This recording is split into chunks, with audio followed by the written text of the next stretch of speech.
আসসালামু আলাইকুম। আমি আজকে চিতই পিঠা রান্না করবো। দুধ দিয়ে তো মশলাটা দিয়ে দিলাম,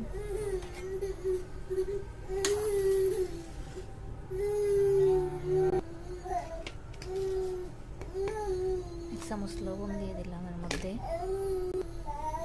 গ্রানার কালারের জন্য আমি একটু গুড় দিয়ে দিলাম, চিনি দিয়ে দেব স্বাদ অনুযায়ী।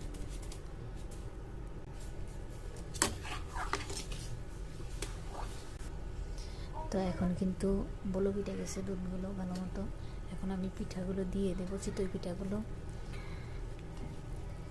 এগুলো ফুইলা একটু দুধও থাকবো না।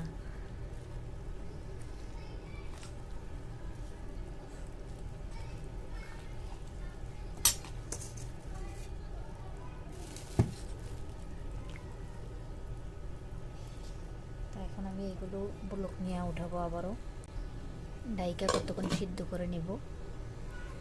ওই পাশে আবার আমার ভাত রান্না হইতেছে। তো দেখো আমার রান্নাটা কিন্তু শেষ।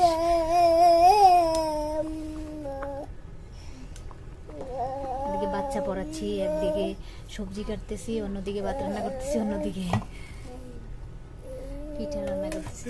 ওকে, কেমন হলো অবশ্যই জানিও।